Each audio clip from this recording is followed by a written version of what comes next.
Hello everybody, this is Swati Gupta, Chartered Accountant. Welcome to lecture number 11.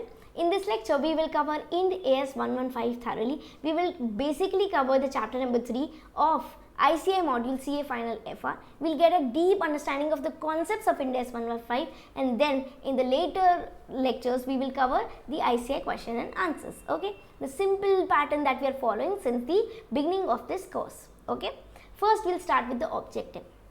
Simply, the objective of Ind AS 115 tells you that what amount should be recorded, when it will be it will be considered that such particular transaction is covered under Ind AS 115. Okay, so it tells about the nature, it tells about the amount, it tells about the timing, that when it should be recorded, and then it tells about the uncertainty of revenue, whether the certainty and uncertainty of receiving such revenue has an impact in recording such transaction. Okay, this is also clarified under Ind AS 115. Okay, later you will come to know that there should be probability, high probability, certainty that the person will be receiving such amount. Okay, then only you will be recording the revenue.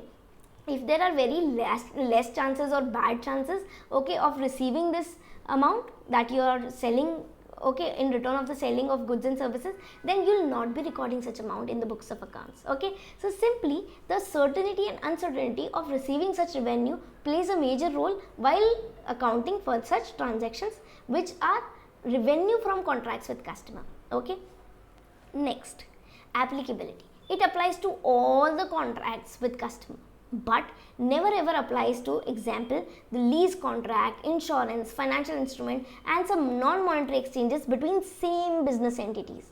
Okay, this is important. I'll tell you an example as well right now. But since whenever a particular transaction is covered under a particular Ind AS, okay, then Ind AS 115 does not guide for the same.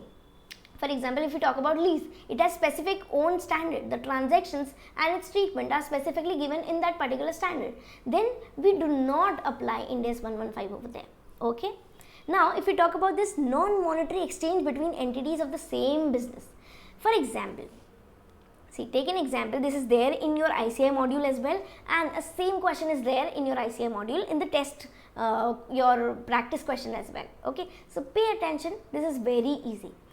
Only and only when there are same business entities, okay, both the businesses are dealing in same type of service or good, then only this is not covered under Ind AS 115. Later, if you come to know that both the businesses are same, are different, then Ind AS 115 is applied. Same business entity, not applied.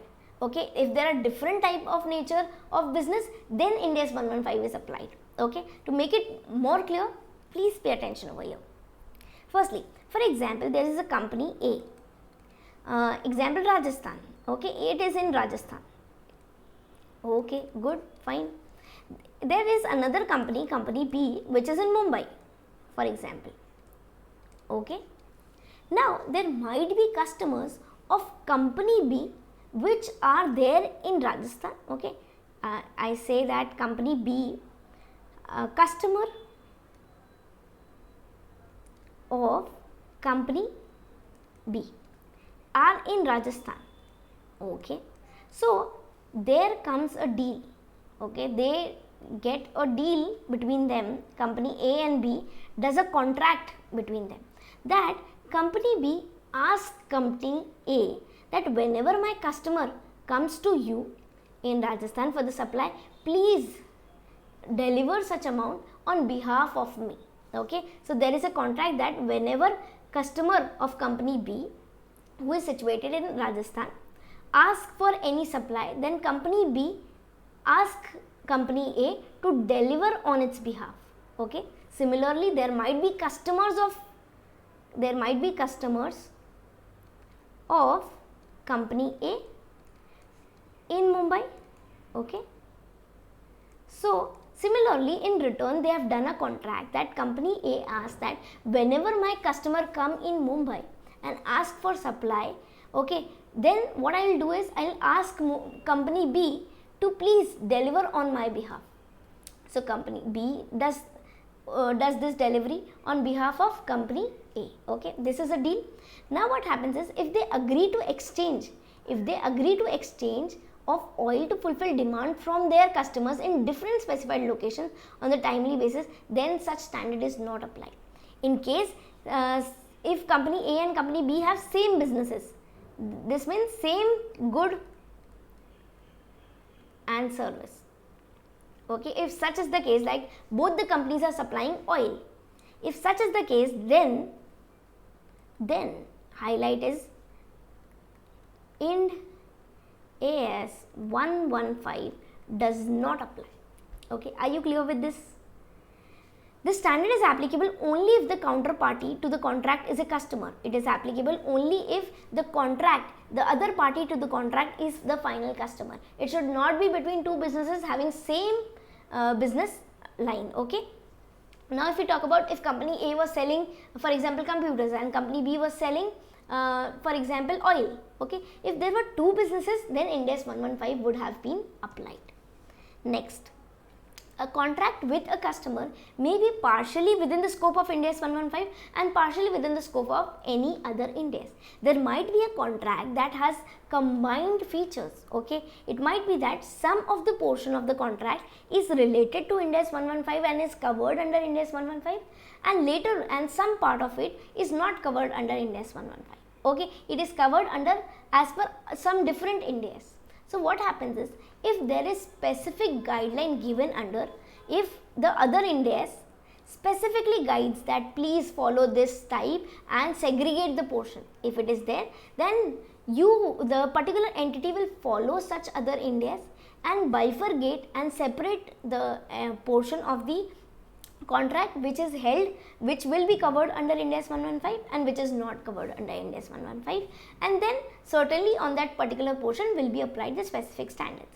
But if in case there is no particular guideline given in any standard, okay, in any other standard, that how to bifurcate and separate such particular the particular contract, okay, if there are no guidelines given, if the other Ind AS do not stipulate, no guidelines are given how to separate and or measure a portion of the contract, then what happens?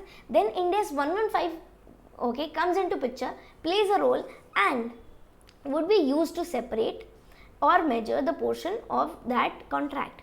Refer discussion of step 4 allocation, further you will get to know this. Okay, what happens is, if there is a contract which has combined features, portion of it is included in Ind AS 115 and portion of it is not included in Ind AS 115, then you need to separate it. Okay, either according to the first preference is given to the other standard which lays down the guidelines for separation, and then second preference, if not given in that particular standard, then you follow Ind AS 115 and bifurcate and separate it according to Ind AS 115. Okay, now next, there are some important terms. These are very, very important because this will be thoroughly repeated throughout this understanding of standard. These are very important. Okay, so first point comes as performance obligation.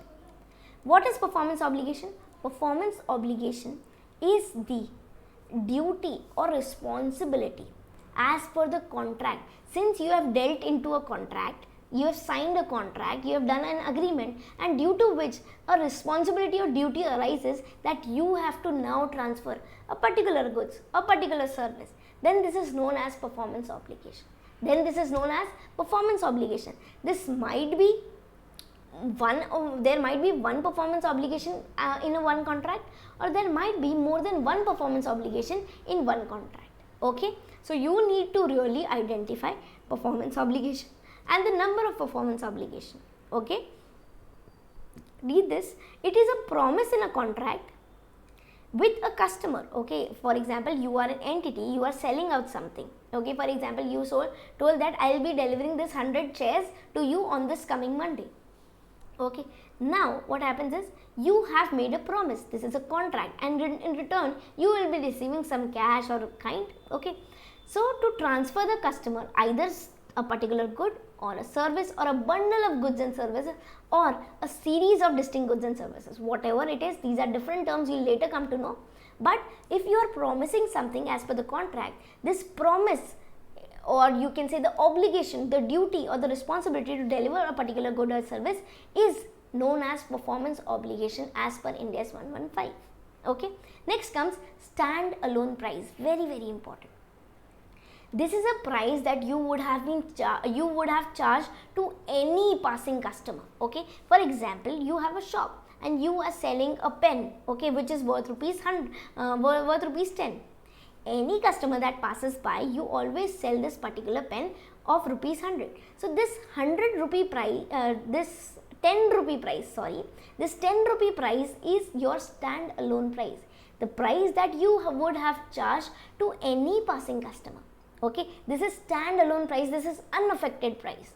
Okay, for example, if you compare this with any related party transaction, for example, this standalone price is specifically much related to arm's length price, it does not have any sort of influence. Okay, I was telling related party. Okay, for example, if your brother passes by and asks you for the pen, you might charge him rupees 8. Okay, instead of 10, you might charge him a little lesser amount, higher amount. There might be influence in the price. Okay, so this is never standalone price. Stand-alone price is the price that you would have charged to any passing customer. Okay, are you sure? Because this will be repeated throughout further, and on the basis of this you will be bifurcating into one contract, separate contract, performance obligation. Okay, so you need to make a clear picture of these particular terms, and then further the provisions will be easier for you. Next, transaction price. Transaction price is the simple price that the contract, that at the price at which the contract has been dealt, the price that simply the seller is expecting to receive. This is known as transaction price. Okay, for a contract with a customer, the amount of consideration to an entity, which an entity, or you can say seller, expects to be entitled or to receive. Exchange for transferring the promised goods and services in exchange of fulfilling the performance obligation. Excluding the amount collected on behalf of the third party, it never includes anything that has been collected on the behalf of third party. Okay, it only includes the revenue that you have collected on your own behalf. Next, there is a principle, or you can say a rule. Principle over here always mean rule. Rule of revenue recognition. Rule of revenue recognition simply tells that there are 5 steps for recognizing a particular revenue as per the contract with customers. Okay, whenever there is contract with customer and revenue arises, you need to recognize. Recognize means there are 2 terms that we have discussed before also, recognize and de-recognize. Recognize means booking into the books of account, okay, recording it into the books of accounts, whereas de-recognize means removing it from the books of accounts. So whenever there is revenue from any contract with customer, you need to recognize such revenue. Such revenue recognition has 5 steps, which is also known as 5-step model. Firstly, identify that the contract is with customer. Okay, as we know, we have read in example that the counterparty should be customer, should be the final customer. It cannot be held that same entities having same business, if they are dealing and contracting with one another, then this will not be considered as contract with customer. Okay, so firstly you have to identify the contract with customer.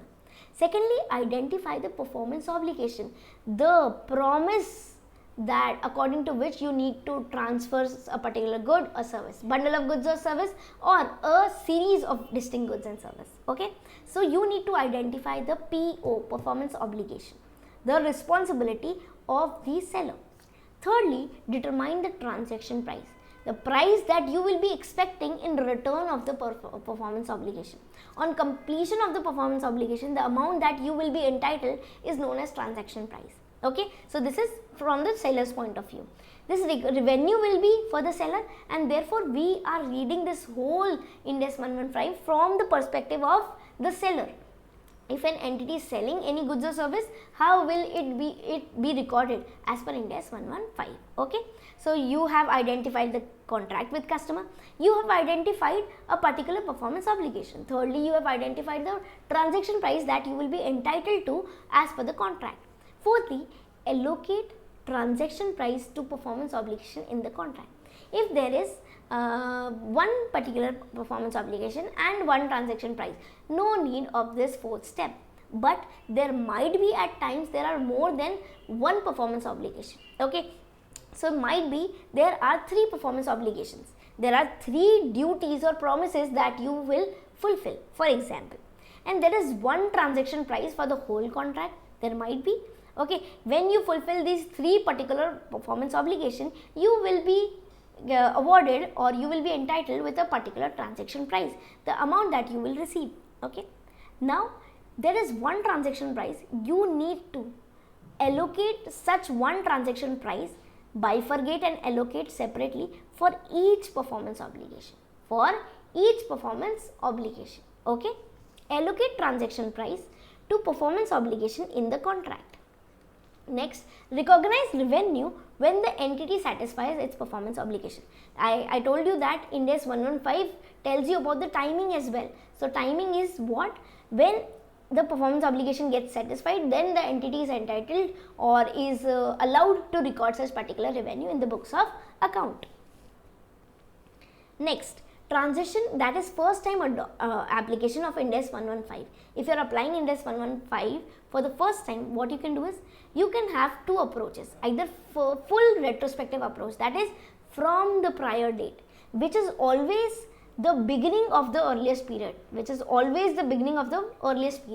means that, for example, there is current year and previous year end. There is basically there are 2 columnar balance sheet and P&L. You always show current year figures and the previous year figures. But whenever you are putting a retrospective application of any particular thing, okay, then what you need to do? You need to show the opening figures of previous year. The opening figure of previous year. This opening figure of previous year is known as beginning of the earliest period. This is same and in similar way applicable to what? To the accounting policy whenever changed retrospectively. Okay, if there is any change in accounting policy which has to be given impact with retrospectively, there also we need to show additional information, that is 3 columnar balance sheet, which also showed the same line, beginning of the earliest period. Okay, now second is modified retrospective approach. There might be that you are going retrospectively, you are trying to calculate, re-estimate and remeasure, okay, and trying to calculate the impact, but in somehow you are unable to calculate the impact on year to year basis, okay, to identify and bifurcate separately, but you are able to calculate the cumulative effect of it. Okay, so what you can do is, second approach is, if it is not practical or you are not able to fully retrospective approach can be applied, if you are not able to apply the fully retrospective approach, what you can do is you can simply use this cumulative effect of initial application to the retained earnings.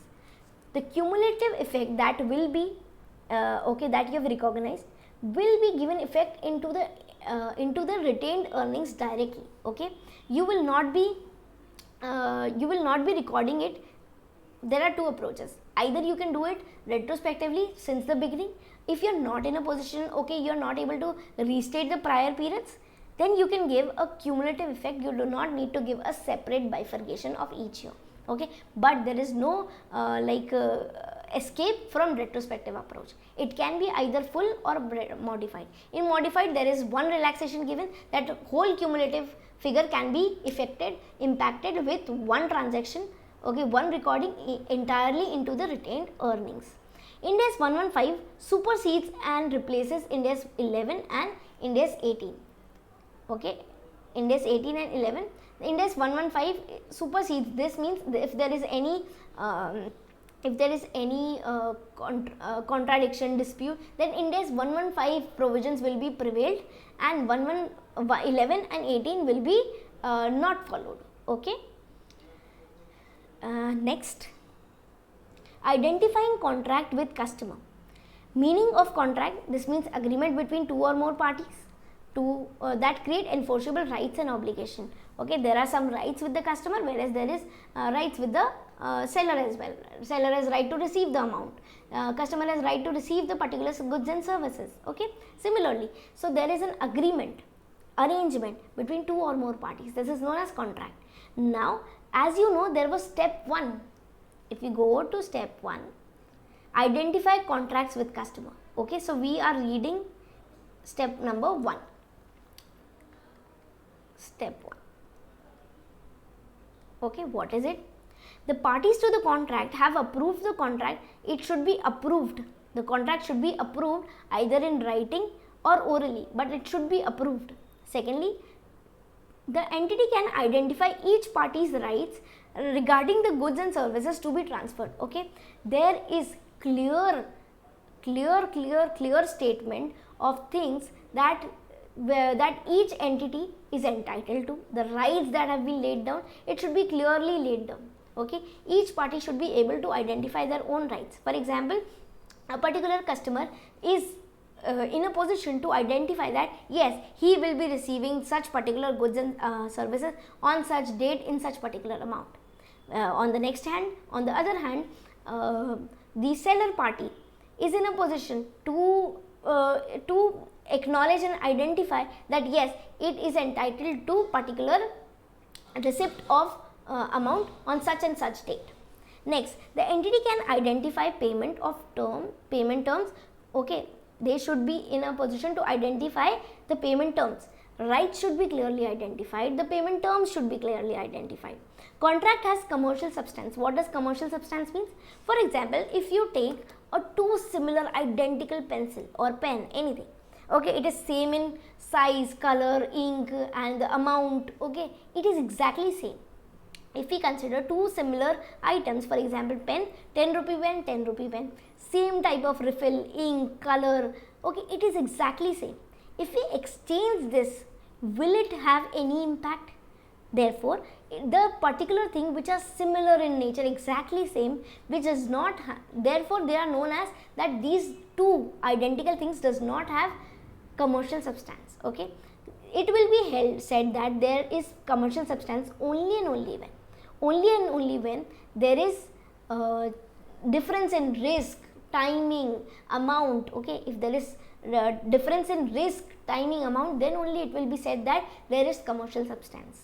Okay, and for fifth and last, it should be probable, highly probable that the seller entity will realize this amount. Okay, will be entitled to the transaction price that they have promised. Okay, there is high chances of collecting this price. Okay, so fifth point is, it is probable that the entity will collect the consideration to which it will be entitled in exchange for goods or services that will be transferred to customer. Probable over here means evaluation of customer intention and payment ability. Contracts can be oral, written, any, but it should be identified by both the parties. It should be approved by both the parties. Okay. See, it is written or implied by entities' customary practices. What does implied by customary practices means? For example, there is a business. For example, if you go for getting your car serviced or buying a car, there are implied conditions that are not negotiated at the time of dealing, but these are implied that they will. For example, you have gone for getting your car serviced. There are implied conditions that they will repaint, whatever. They will also refresh the engine oil. Okay, for example, because this is their particular customary practice, business practice. So as per their business practice, it is known. Okay, for example, if you are opening a bank account, there is no particular deal while negotiating that they will come to your home and open the bank account. Okay, they will collect check from your home. There is no particular negotiated condition, but these are implied conditions due to their business practices, that whenever any client wants to get their account open for the special services, okay, for the purpose of as per their business practices, they go to their home and get their accounts open. Okay, so this is what it might be as per written, oral, or because of their past business practices, customary practices. Now, identifying contracts with customer, you need to evaluate, you need to do evaluation of the contract. If conditions are satisfied that okay, these particular conditions, these 5 conditions, if we are talking about these 5 conditions, if these 5 conditions are satisfied, okay, so you do not need to reassess it again and again, unless and until there is major and significant change in some circumstances and facts. Okay, otherwise once these have been categorized and they have fulfill the conditions of being recorded as contract with customer, then you do not need to reassess. Okay, but in case if a particular contract has not completed, has not fulfilled the conditions, okay, of the contract, not satisfied yet, then what you need to do, you need to make a reassessment. You need to make a reassessment again and again. Whenever any fact or circumstances arises, you need to make a reassessment and check whether these conditions are fulfilled or not, whether this can be now classified as a contract with customer or not. Okay, so if it is satisfied, you do not need to reassess unless and until there is major or some fact change. Other than that, if it has not satisfied, you need to reassess it again and again. Okay, next, identifying contracts with customer. There might be terms of contract, there is duration, contractual period over which parties to the contract have present enforceable right and obligation. Some contracts may not have fixed term. Okay, there might be parties which have contractual terms, that means terms that have been laid down, clauses laid down. Okay, there have been clauses laid down in the contract, or there might be there are contracts which do not have any fixed term. What does fixed term means? That there is no the contract has not laid down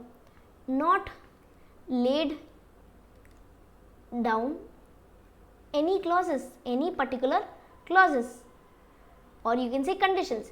If any particular conditions have not been laid down, and the contract can be terminated, and therefore the contract can be terminated, it can be, and some contracts are automatically renewed. There might be contracts that are automatically renewed. For example, if you talk about AquaGuard, okay, there if you have taken AMC, annual maintenance contract have been taken 2 years, 3 years, again it gets auto renewed. It gets auto renewed, and then the salesperson come or the service person come and takes payment from you. Okay, at times there is a contract with any customer who takes on annual basis. Okay, who charges you on annual basis. Then what happens is it gets renewed. So there are different types of contract. There might be different types of contract with different types of clauses in it. It might be there are certain clauses onto which the termination is dependent. There might be certain clauses on which there is no dependence on termination. There might be contracts which do not lay down any sort of clauses and all, and therefore termination can be done as and when. There might be contracts which have termination clauses and might be including the penalty as well. Okay, so whenever a particular contract is ended, then you need to pay a particular amount as a penalty. So there might be different types of contract. A substantive termination penalty payable by a customer to the entity is evidence that of enforceable rights. If there are high penalties, heavy penalties, major penalties are there on the termination, that means it strictly shows that there is high enforceability of that particular contract and the obligation of both the parties throughout the period covered by the termination penalty. Okay. Now, identifying contracts with customer. This is related to the previous provision that we heard. There can be different terminal provisions. It can be laid down in the clauses of the contract, might be it is not laid down. It might be with penalty, without penalty. Okay, so let's see how to record it. If any party can terminate the contract, terminate means end. Terminate over here means end. Okay, end the contract. If any party, okay, either of the party has right to terminate the contract, to end the contract without penalty, then accounting is not needed. If it is with penalty, then accounting should be made. If we talk about any party, one party can terminate the contract. There is always a right with one party that it can terminate the contract. Then accounting can be made for expected period during which contract is not expected to be cancelled. So accounting will be made until which it is expected that it will not be cancelled. For example, it is a 5-year contract. Okay, after 1 year, the customer has a right, the customer party has a right that they can terminate the contract anytime. But it is expected that for the first year, they will not end the contract. So the accounting will be done only for the first year, for which you are expecting that such particular contract will not be cancelled. Okay, read it again. If one party can terminate the contract, accounting can be made for the expected period for which it is expected that it will not be cancelled. Minimum period, you can say the minimum period. Okay, minimum period. Again, contract can be terminated only after a fixed time. Okay, there is a clause that it is a contract of 10 years, but there is a clause that after 7 years, up to 7 years, nobody can end the contract. So the contract, the accounting of such particular contract revenue will be done only for the first 7 years that have been fixed, that these cannot be cancelled. Okay, if amount of penalty is equal, very important, if amount of penalty is equal to agreed consideration, then accounting of all contract must be at inception in full. This means that there is heavy penalty and it is almost equal to the contract price. Okay, that means the counterparty has to pay the whole amount even if it does not get the contract fulfilled, it does not get the contract completed, then also they have to pay the full amount. So at the inception, that means at the start of the contract, at the beginning of the contract, the entity can recognize such revenue from contract, okay, fully, because it will be receiving the amount of revenue. Either it completes the whole contract or does not complete, as in the form of penalty or as a form of the amount that it is receiving as a consideration. But it will be receiving, the seller will be receiving the whole amount, either in form of the fair consideration or in the form of penalty, but it will be receiving it is short, and therefore it will be recorded full revenue at the point of inception, that you say, and that means at the point of starting of the contract. Okay, so that's all. We'll continue in the next lecture. For these PDF notes and whole lecture in Hindi and English, don't forget to check out the description box. See you in the next lecture. Till then, take care, be safe, stay tuned.